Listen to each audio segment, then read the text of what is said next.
لیکن اس کے بعد ان کی تاریخ میں ایک دور وہ آیا جب حضرت مسیح علیہ السلام ان میں مبعوث کیے گئے۔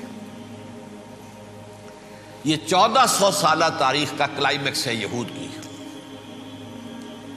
جب کتاب انہیں دی گئی تھی تورات حضرت موسیٰ کے ذریعے، وہ 1400 قبل مسیح کا واقعہ ہے۔ اس وقت سے لے کر اللہ کا وہ فضل ان پر ہوا کہ کوئی ایک لمحہ ایسا نہیں آیا 1400 برس میں کہ ان کے ہاں کوئی نہ کوئی نبی موجود نہ۔ یہ تار ٹوٹا ہی نہیں، 2 سے شروع ہوا، موسیٰ ہارون علیہ السلام، اور 1400 برس کے بعد پھر آخری 2 ہیں، عیسیٰ اور یحییٰ علیہ السلام، یوں سمجھ لیجئے۔ اور اس کے درمیان یہ تار ہے، اور اس تار میں کوئی ایک لمحہ ایسا نہیں آیا کہ کوئی نبی موجود ہو۔ اس میں اتار چڑھاؤ بہت سے آئے ہیں، اس کا وہ میرا موضوع نہیں ہے اس وقت۔ قبل مسیح کی تاریخ جو ہے وہ میرا موضوع نہیں ہے۔ قرآن مجید میں سورہ بنی اسرائیل کے پہلے رکوع میں اس کا تذکرہ موجود ہے۔ وَقَضَيْنَا إِلَىٰ بَنِي إِسْرَائِيلَ فِي الْكِتَابِ لَتُفْسِدُنَّ فِي الْأَرْضِ مَرَّتَيْنِ وَلَتَعْلُنَّ عُلُوًّا كَبِيرًا، 2 مرتبہ ان پر عذاب کے کوڑے برسے۔ پہلے اشوریوں کے ذریعے سے جو شامی تھے، سیرینز اشوری کہلاتے ہیں، پھر بابلیوں کے ذریعے سے یعنی عراقیوں کے ذریعے سے، بیبیلونیا نام تھا عراق کا پہلے، ان پر بہت بڑی بڑی تباہیاں آئیں، اللہ تعالیٰ کی طرف سے عذاب آئے۔ اس کے بعد پھر دوسرے دور میں دوسرا اقتدار کا دور آیا، خربستیاں بڑھ گئیں، تو پہلے گریکس کے ذریعے سے، یونانیوں کے ذریعے سے، اور پھر رومیوں کے ذریعے سے پسوایا گیا۔ یہ دور گزر چکے تھے ان پر، 2 عروج کے دور اور 2 زوال کے دور۔ میری چھوٹی سی کتاب ہے تنظیم اسلامی کا تاریخی پس منظر، شاید 6-7 روپے کی ہوگی، اس کو آپ دیکھیں گے تو اس میں اس کا پورا نقشہ آپ کو مل جائے گا۔ ویسے تو یہ کہ میری جو ذرا بڑی کتاب ہے سابقہ اور موجودہ مسلمان امتوں کا ماضی، حال اور مستقبل، اس میں میں نے ان معاملات پر بڑی تفصیل سے بحث کی۔ بہرحال یہ جو دور تھا ان کا 1400 سالہ، وہ اونچ نیچ سے ہوتا ہوا جب آیا ہے حضرت مسیح کی بعثت پر، تو ان کی شرارت کی انتہا یہ ہو گئی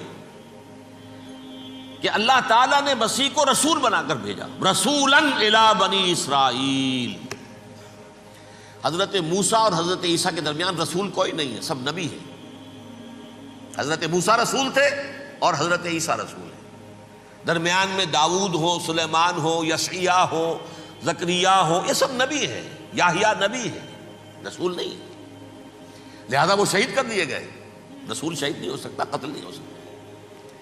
لیکن عیسیٰ اور موسیٰ کے درمیان 1400 برس ان کے جو ہیں، اس کا کلائمیکس ہے حضرت مسیح علیہ السلام کی بعثت، اور حضرت مسیح علیہ السلام کو جسے اللہ نے اپنی روح قرار دیا، روح منہ، کلمتہ القاہا الی مریم، اللہ کا کلمہ، عظیم ترین معجزات۔ انہوں نے کیا کہا؟ یہ ولد الزنا ہے، حرام زادہ ہے، معاذ اللہ، نقل کفر نہ باشد، یہ جادوگر ہے، یہ مرتد ہے، یہ واجب القتل ہے۔ اصل حکومت اس وقت رومیوں کی تھی حکومت، لیکن انہوں نے انہیں آٹونومی دے رکھی تھی، اپنے مذہبی معاملات تم خود طے کر سکتے ہو۔ تو قائفاس جو اس وقت کا ان کا ہیڈ ربائی تھا سب سے بڑا، اس کی عدالت نے فیصلہ کیا مسیح کو سولی چڑھا دیا جائے۔ پائلیٹس پونٹس، اس کے پاس ان کی ازداشت پہنچ گئی، یہ ہمارا مجرم ہے مذہبی، یہ مرتد ہے، یہ کافر ہے، یہ جادوگر ہے، یہ واجب القتل ہے، اسے قتل کرو، سولی چڑھا دو۔ خیر وہ لمبی بات ہو جائے گی، اس نے تو اپنے ہاتھ دھوئے کہ صاحب ہمارے پاس کوئی جرم نہیں ہے اس کے خلاف، تم کہتے ہو تو ٹھیک ہے، سولی چڑھا دیتے۔ یہ دوسری بات ہے کہ اللہ نے حضرت مسیح کو اٹھا لیا آسمان پر، ان کی جگہ وہ شخص سولی چڑھا جس نے غداری کر کے گرفتار کروایا تھا، جوڈاس اسکیریوٹ، اس کی شکل اللہ نے بدل دی حضرت مسیح کی سی، اور حضرت مسیح کو فرشتے اٹھا کے اوپر لے گئے، وہ زندہ آسمان پر اٹھا لیے گئے۔ اور یہ ساری تفاصیل نہ قرآن میں ہے نہ حدیث میں ہے، یہ انجیل میں ہے، لیکن انجیل کون سی؟ برنباس کی انجیل، gospel of the Lord according to Saint Barnabas.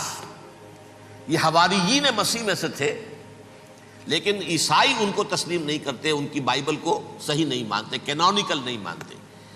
100 انجیلیں تھیں، 104 تھیں، جن میں سے 4 چنی ہیں انہوں نے، یہ متی اور جان اور مرقس مارکس، یہ ہے تو یہ 4 انجیلیں ہیں، انہوں نے تسلیم کیے کہ یہ کینونیکلز ہیں، یہ تو ہیں حقیقی، باقی جو ہیں 100 اس کو وہ تسلیم نہیں کرتے۔ ان میں سے ایک ہے یہ برنباس، اس میں یہ تفصیل ہے کہ اللہ تعالیٰ نے اس شخص کی، جیوڈاس کی، یہودا جیوڈاس اس کو انگریزی میں کہتے ہیں، اس کی شکل بدل دی حضرت مسیح کی سی، وہ گرفتار ہوا، وہ سولی چڑھا۔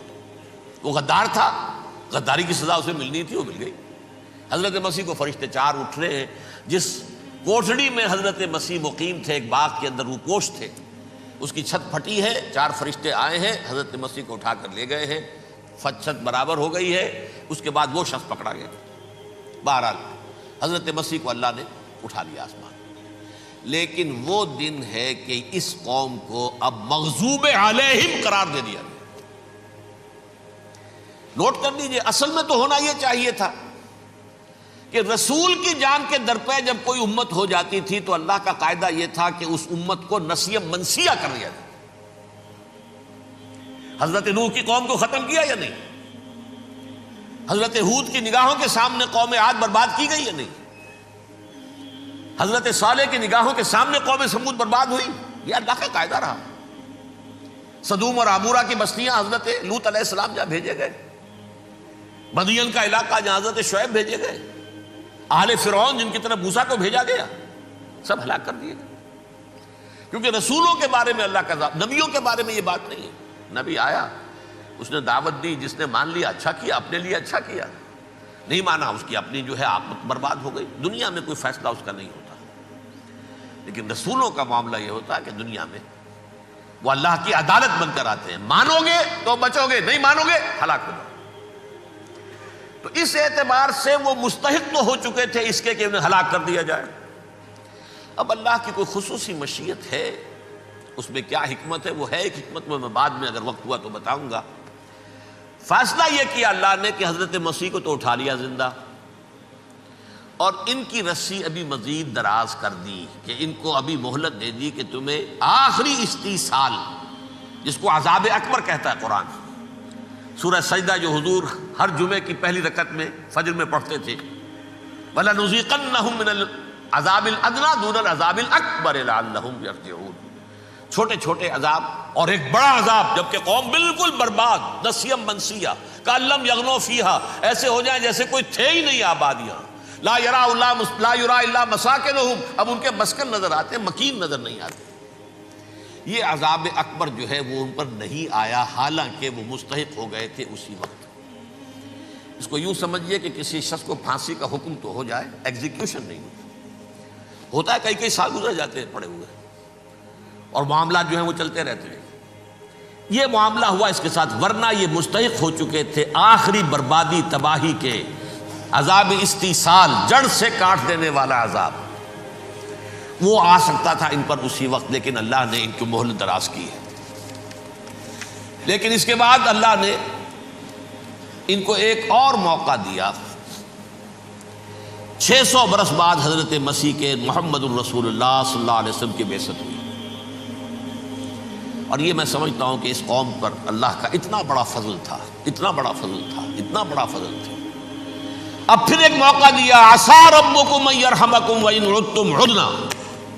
دیکھو اب بھی تمہیں ہم ایک موقع دے رہے ہیں، تمہارا رب تمہارے اوپر اب بھی فضل کرنے کو تیار ہے، رحم فرمانے کو تیار ہے۔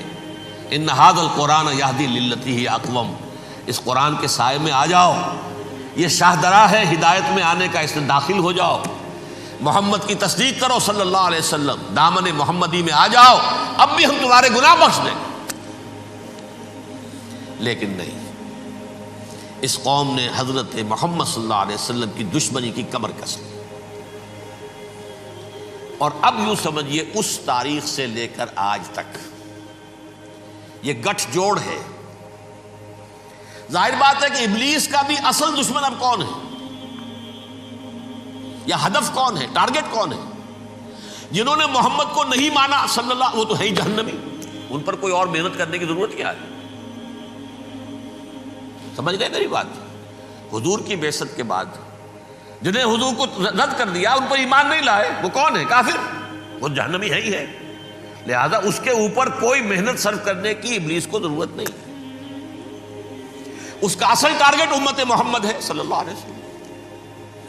وہ ساری نوع انسانی کی دشمنی اب آ کر مرکوز ہو گئی ہے امت محمد صلی اللہ علیہ وسلم کی دشمنی پر۔